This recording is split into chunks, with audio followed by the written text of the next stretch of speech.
Aquarius, hi! Welcome to Mr. Queen PH. At ito ang inyong weekly reading for February 10 to 16, 2025. If you are interested in private readings, meron tayong link sa description at sa pinned comment. Paki-check nyo lang information kung paano mag-book for a private reading. And please subscribe to our channel to show your support. Like, share this video, at comment na rin kayo kung kayo naka-resonate. And thank you sa lahat ng mga hindi nagsiskip ng ads. Thank you. Okay, Aquarius, let's see. And of course, still, no, it's Aquarius season. Happy birthday. Happy solar return sa inyo. I wish you all the best in life, happiness, success, at good health. So, medyo may ubo pa rin ako ngayon. Bigla na lang akong mauubo. So, if maubo ako, pasensya na. Pasintabi. Okay, Aquarius, what's coming to you? Uy, joy! Masaya kayo ngayon, Aquarius, or merong darating na magbibigay ng kaligayahan sa inyo ngayong week na to.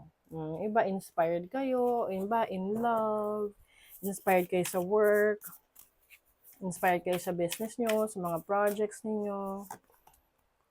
Gratitude, wow! So you're very thankful for the blessings na meron kayo ngayon, no? So napaka-importante na we count our blessings kasi doon mo mararamdaman na ang dami mo palang mga pwedeng ipagpasalamat sa Diyos, no? Kahit mga simpleng bagay na minsan hindi na natin yan napapahalagahan or napapansin, but actually napakahalaga niyan. Yung humihinga tayo, 'di ba? Maayos yung pakiramdam natin, wala tayong sakit. Yun yung mga bagay na dapat natin ipagpasalamat. Shape-shift. Okay, this is energy ng fox. So, ang shape-shift is pagbabago, parang adaptation, no? Or pagiging adaptable. Na may mga bagay or situation na kailangan iayon mo yung sarili mo doon, no? So, that's what I'm seeing for you. Flexible ka, adaptable. You can, parang kaya-kaya mong mag-blend sa paligid mo. Kaya-kaya mong makisama. Or meron kang kailangan pakisamahan. So, syempre, maging aware ka rin or maging maingat ka rin sa mga taong pakikisalamuhaan mo, di ba? Be more sensitive kasi minsan may mga taong hindi maganda ang intention nila sa atin. So, be careful, no? Overall energy, you have the Judgment card. So, Judgment is about rebirth. It's a brand new you. Bagong ikaw, 'di ba? So, maaring nagsimula na to, no? Nitong pagpasok ng taon. You are still in that process of reinventing yourself. Kumbaga, meron kang nire-release na old. Releasing the old, embracing the new. Kumbaga, kung ano yung no longer serving you, you're letting that go, you are releasing that, at hinahayaan mong matira sa'yo yung alam mong makakabuti para sa'yo. Your challenge is the Hangman. I think ang isa sa challenge ninyo, Aquarius, ay procrastination.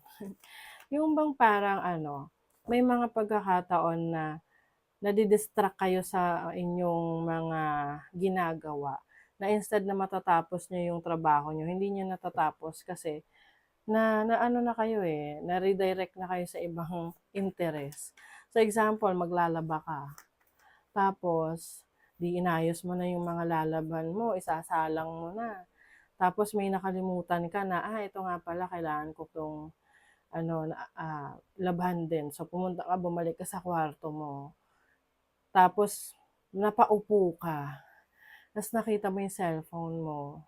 Ayun, napascroll ka na sa TikTok. O kaya sa YouTube. Tapos, nakalimutan mo yung gagawin mo. Maglalaba ka pala. So, yung focus ang challenge sa inyo ngayong week na to. And then your opportunity. Yes, you have the opportunity to fight. labanan, no, yung mga distraction na yan. Kasi minsan talaga 'no, may mga times na parang ayaw mong kumilos, tamad na tamad ka. So 'pag nararamdaman mo na gano'n yung sarili mo, ikaw na mismo yung gumawa ng paraan para pakilusin mo, 'di ba? Huwag kang magpatalo sa ano, katamaran. Lumabas ka, magtatakbo ka diyan, tumalon-talon ka para magising ka. So you have the opportunity as well na ano, mas ibalik rin yung tiwala mo sa sarili mong kakayanan. And your blessing is the magician. Oh, speaking of pagbalik ng tiwala mo sa kakayanan mo, the magician is your abilities, no? Yung kakayanan mo na ah, mag-create, yung creative skills mo, yung talents mo, abilities mo. This is also your manifestation abilities. Siyempre, kung meron kang i-manifest sa buhay mo, kailangan may kasamang action yan. 'Di ba? Hindi naman pwedeng manifest ka ng manifest pero wala ka namang ginagawang action. Oh, so para in alignment siya. Pag in alignment siya, oh, yun, boom. Makukuha mo yung gusto mo. Yung iba may mga ano, pag-aaralan kayo or iho-hone nyo yung skill set ninyo. May mga training kayo or self-study, research, magbabasa ng maraming books, mag-gather ng information para mas lalo kayong maraming alam.